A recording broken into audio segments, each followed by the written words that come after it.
With all the talk this offseason about moving potentially Coby White and or Ayo Dosunmu, it seems like the Chicago Bulls are set now to keep both their guards and wait to reassess their value at the trade deadline. We're going to talk about that. That came from Brett Siegel. We're also going to talk about Noah Essengue having a bounce-back game in his second game of Summer League. Even with the getting hurt in that game, he's probably going to be done. We're going to talk about all that plus the mailbag right after this.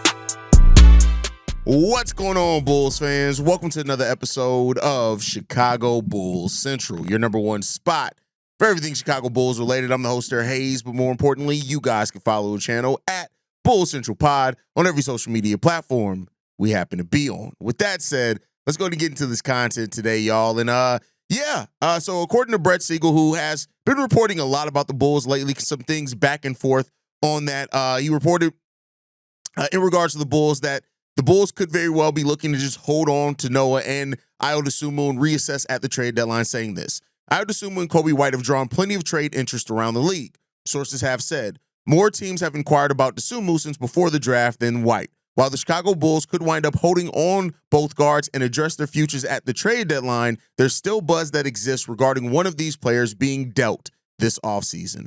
And, you know, we've heard that, right? And I think I've talked about that myself a little bit, is the fact that the Bulls, I get listening to all, and it always has felt like that, like more than just a outright shopping of Ayo or Coby, that it has been more of a, all right, we're listening to things, right? And if we find something that we like, cool. Like, we're fine moving on. It's not that we are completely against trading any of these guys, but it's also that we're not necessarily looking to move off of these guys just for the hell of it either. I think that's a fair place to be. And I've talked about this many times on the show, and it's simple, is that as long as the Bulls have not yet shown a player that you can build a consistent playoff caliber team around, then you should be listening to offers on everybody. And that's not against any one player on this team. That just means that hopefully for the Bulls, who have missed out on value for a lot of players over the years, that they're doing a better job at assessing value and then determining if that's value that they would be willing to move off of or not. And that's really it. It's really just that simple when you look at it. I don't think it's really too overly complicated.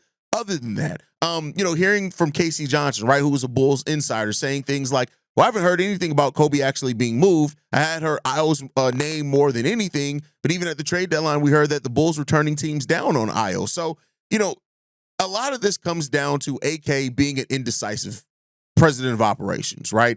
He turns down trades, then only look to trade those players a few months later, and then the value is not what it was when he was actually getting offers, right? So that, of course, lends itself to a lot of Bulls fans and even speculation around the league of, all right, is AK going to be more open to moving somebody and finally pulling the trigger on something? But it seems like, once again, the Bulls are just going to wait to the trade deadline, but in this case, I don't think that's wrong. I know that that's going to upset some Bulls fans, but I think when you taking a step back and looking at this, right, objectively, regardless of how you feel about the run, right, like separate that part of it. The Bulls went on a run at the end of the season that would have had them, had they maintained that pace, as almost a 50-win team. I think any GM would want to see how much of that is legitimate before moving off of any members of that group that were able to do that, any major members of that group that were able to do that. I don't think that that's necessarily a bad thing to want to see that. Now, that does present risk, though, because what if it's not legitimate? What if Coby and Josh Giddey they go back to how they looked together at the beginning of the season, all that being with Zach LaVine out there, but they don't look like that backcourt that can figure it out, right? What if they don't look like that backcourt that has their balance? Then, of course, you can mess up the value there. What if one of these players gets hurt, right? What if those type of things? What if somebody regresses, which is always, a risk there too. So there are risks involved. I'm not saying this like it's the thing that there are no possible risks for the Bulls in waiting to the trade deadline. There absolutely are. But I can't knock seeing a group be successful and then you adding things that group needs to be more successful in the defense from Isaac Okoro, a little bit more consistent because he's on the court more than Lonzo Ball. You're getting Ayo back to that group that didn't really get to play a lot when that group was really rocking and rolling. And then you've added Noah Essengue, who's going to have an upward battle to get into the rotation, but he brings some of that defense and rim protection that we were missing last season, theoretically, right? We'll see how much he's able to do that at the NBA level, more on him here in a second. So I can understand wanting to see get another opportunity of that group. You still got the Vooch thing hanging out there, right? We don't know what's going on with Vooch. The Bulls seem like they are ready to move on from Vooch, but at the same time, it also would seem like we're not quite sure if that's actually what we're going to do. And it's a lot of uncertainty still. And so I'm never going to paint it as this is the front office clearly making the right decision. It's an understandable decision, and we got to see what comes next from that, right? And I think these are both two guys as well, in Ayo and Coby, that have developed on your team. They were drafted to your team, and while you didn't draft Coby, you gave him his next contract. He's your guy. You drafted Ayo, and so I can understand the loyalty there as well, right? So we'll end up seeing what this team does, but hearing that the team is most likely to stand pat until the trade deadline, I think that that's something that, I believe I said before, like, it's cool listening to offers, it's cool gathering deals, and maybe something does materialize between now and the beginning of the season.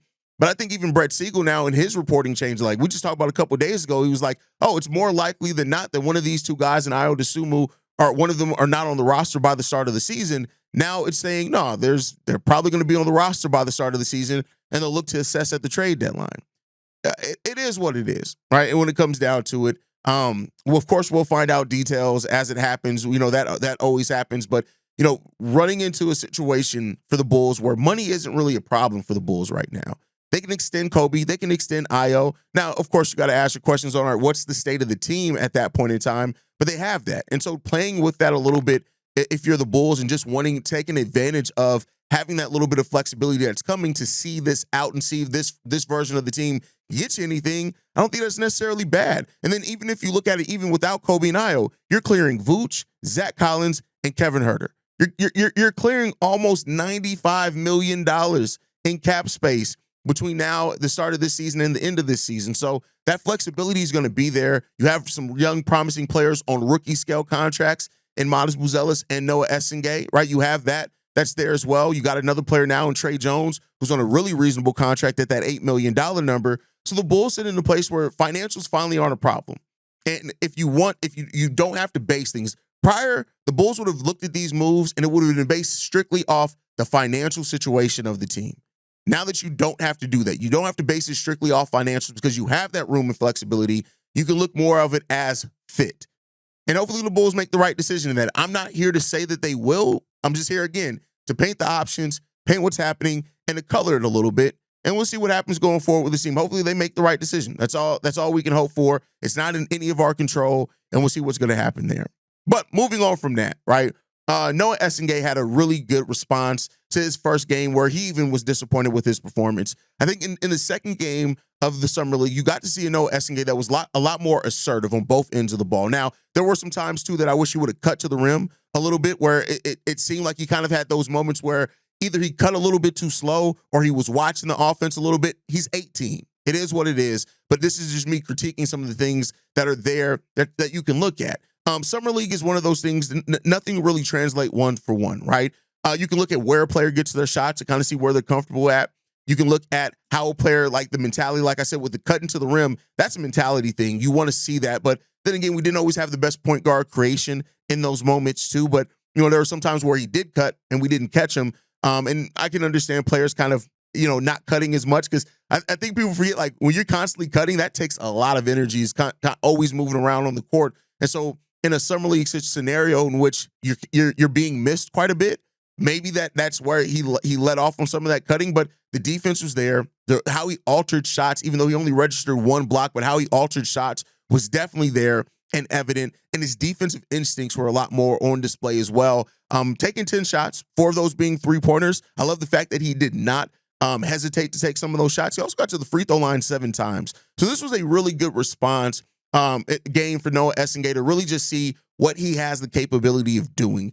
Not everything's one for one. And I say this with everything. The good and the bad with Summer League, just be reasonable about it, right? It's summer league, and so there are players that are going to go on tears in summer league that aren't going to look like crap in the NBA. There are going to be some players that look like shit in summer league. They're going to turn it around and look pretty good in the NBA. It happens every single year. But it was good to see Noah respond from game one and come out with clearly more activity, more intentionality in the second summer league game. Now, fortunately, he did go down with a quad thing, I think is what they called it, a quad contusion, which is basically just a bruise. Doesn't seem like it's going to be anything too serious, but again, with the Bulls being cautious, I can see them maybe sitting him out the rest of the summer league. I could see it. I'm not necessarily saying that that's going to happen. I'm just saying that I wouldn't be surprised if it did. Matas was always a question if he was going to play Monday or not. We shall see if that ends up happening. But the Bulls got 3 more summer league games, I think. I wouldn't be surprised if Noah ends up sitting him. I'm just going to leave it at that. I wouldn't be surprised. The Bulls do play at 6 p.m. on Monday, so stay in tune with that. They play against the Pacers in that game. And then I think they play again Wednesday after that. Yeah, Wednesday against the Bucks at 5:30 p.m. is when they play after that. So, stay in tune with that. The other game I think needs to still be scheduled. So we do know they are going to play another game, but it still needs to be scheduled. So we'll see what happens with that one. But Noah looked much better. And it was good to see him and Lachlan as well. Lachlan looked a lot better too. There's so many people judging Lachlan like, oh my God, this guy's slow. He can't pass. He can't do any of this. I think when you're trying to judge Lachlan by that, Lachlan is just, if he ever makes the NBA, it's going to be off toughness. It's going to be off rebounding. It's going to be off the fight that he shows. Now, he can do a little bit of a lot of things, but I don't know if you're ever going to see that one thing from him where you're like, boom, oh my God, let's bring him in for his three-point shooting. But the toughness definitely was there from Lachlan. And I think the team overall took that game, that physical game against the Raptors in the first Summer League game, and responded to that pretty well in the second game. So that's just my thought process. You guys can let me know how you feel down below. It is Sunday. That means it is Mailbag Day. Let's get into these voicemails, man. This one's from Jeremy. Hey, what's up, Hayes? It's Jeremy down here in Oklahoma. Just kind of wanted to touch base on some things. I know we're all concerned about Giddey and all that, but I wanted to go back on Noah and just kind of break down a little bit. Been watching a lot of old pre-draft footage, and it's funny, kind of like Madness. A lot of people had Noah moving up. A lot of people were guaranteeing he'd be top 10. So looks like he's 6'10", 203 pounds, so he needs to put some weight on. He's got like a 7'1" wingspan, so that's great. 9 foot standing reach, that's bigger than Derek Queen and Sorber. And then some of his stats, which is a sample size, because it's only like 25 games or so from the Euro Cup. But from a 2-point, he was 66%. It's like 3-point, 28%. So he definitely needs to work on that. Looks like he was about 9 points a game, like 9 to 12. I think it was 9 maybe the first season, it might have been last year. But regardless, one thing I did like was he had 6 free throws a game. And that was only on 7 shots. So definitely love that. Like 5 rebounds. I think last year it looked like he had 12 a game in the Euro Cup. But, just watching all the film, he's great on baseline. He does a lot of things that he wish Pat would do. He's great on the baseline, lob threat. He's good at cutting, finishing, especially in transitions, active without the ball. He's not going to stand in the corner. So that's just some things that I noticed just watching the film. So tell me what you think, Hayes. I'm kind of excited to see him. Hopefully he gets enough time to develop. But regardless, just let me know your thoughts. Be red. I think the thing to remember with Noah is that he's only 18 years old, right? About to be 19, but he's only 18 years old. And in a recent interview, he talked about, being a teenager and playing against grown men. And he's going to need to bring a lot of that mentality over to the NBA because while he's, still a teenager, still playing against grown men, he is severely undersized for the position he's probably going to play right now at being 195-ish pounds. Right now, we'll see what happens there. I think he's probably going to play some of the 3 while Matas plays the 4. Billy Donovan was interviewed about it, and he talked about how, it's not really about, you can see either one of these guys doing either forward thing as their career goes on. And so, that's a good thing with Noah, but Noah brings a lot of really good instincts. Now, the thing with that is being 18, you can sell yourself on the upside. How much of that is he going to be able to refine? And that's the question that we're going to see over his first 2-3 years in the league, is how much of that raw talent that's there can he refine and turn into realized NBA talent? And the answer to that is really going to determine his ceiling overall. I'm not, I've seen the crazy comps for him. I'm not going to get into any of that. I just want to see who Noah himself is going to turn into. And then we can start looking at some other things with Noah. But I think that's the thing in it. And I think that mentality that he had to have with playing against grown men, he's going to need to tap into that a lot. And we'll see how that works out for him. Let's get into this next one, man. This one's from Vikram.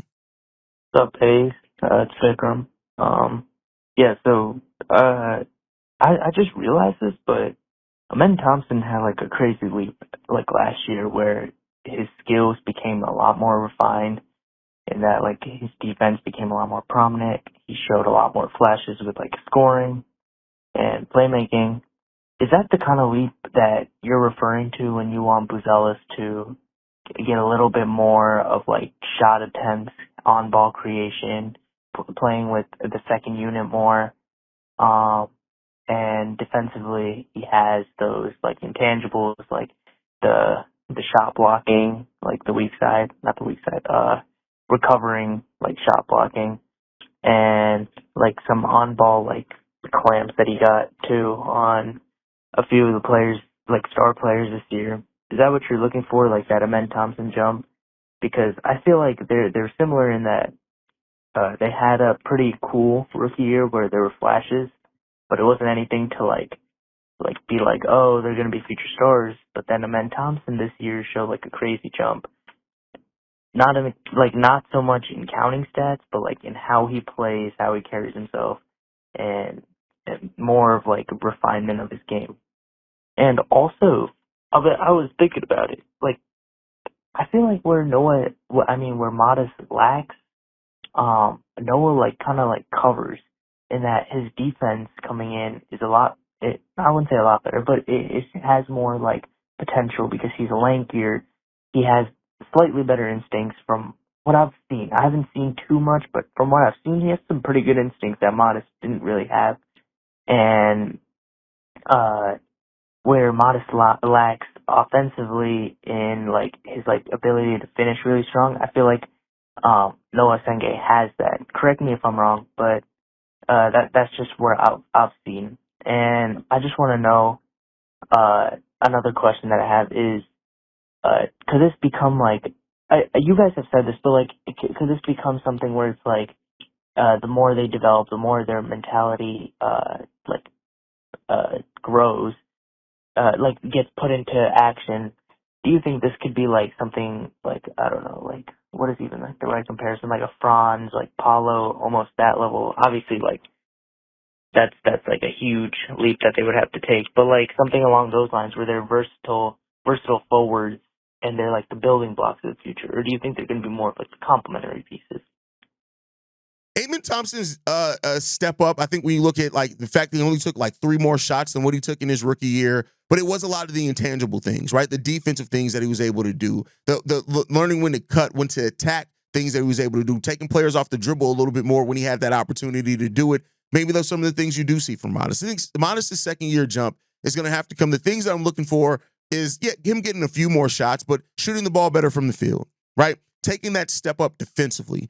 Matas can. I don't know if Matas is ever going to turn into a lockdown defender or anything like that, but if he can be more active and on ball specifically, right? There were some times where just his size just limited him on ball situations. If he can do that, I think that's going to be things that really pay off for Matas Buzelis in his second year. So when I say it's not really comparative to anybody else. It's just saying refine what you did well, be a little bit better on it, and then show that you earn. I think via that you earn more opportunities. But a lot of it's going to come with Billy Donovan trusting him to do a little bit more, too. He's going to have to come into training camp showing that he's ready for that. If he does, I think he'll be fine.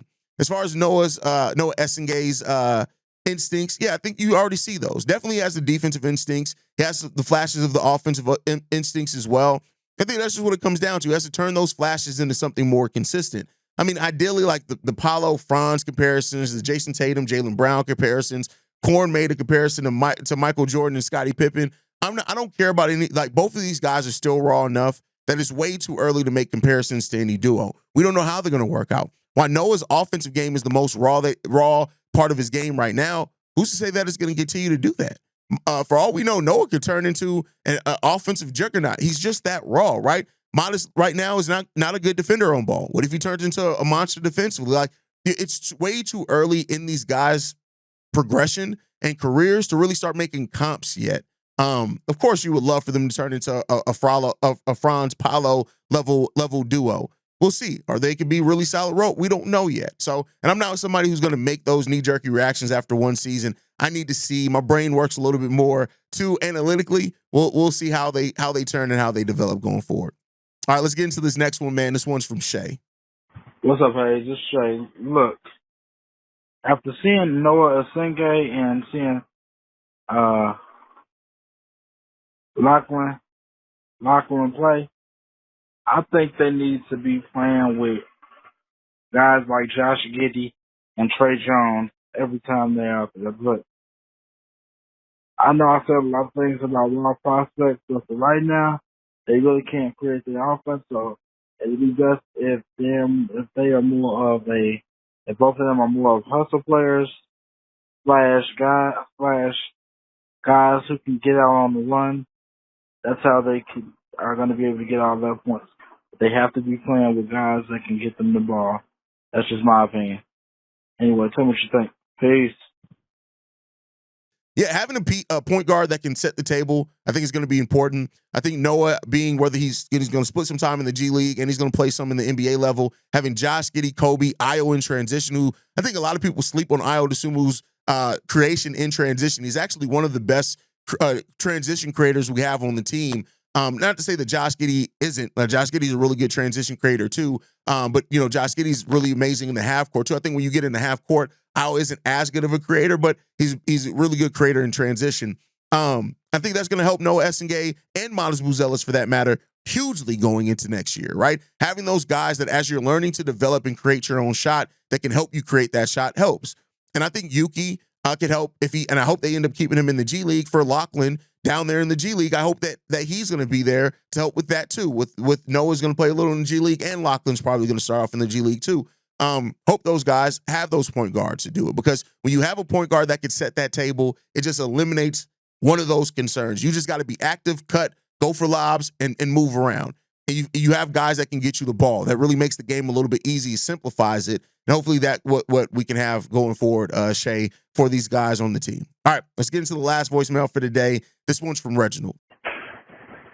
Hey, this is Reginald. Just listening to your, trade rumors with Dallas and the Lakers.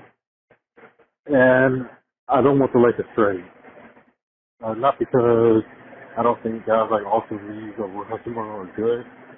I just think that they're best when they're already on a championship team. Like if Austin Reeves was the 7th guy and Will Hutchinson was the 8th guy, that would be if Bulls at that level, then that'd be a good deal. But they're not. That's just the sad, simple truth of it.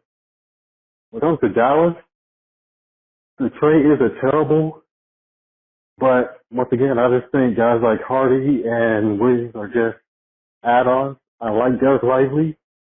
I think he'll be a solid addition. But like I said before, I prefer Gafford.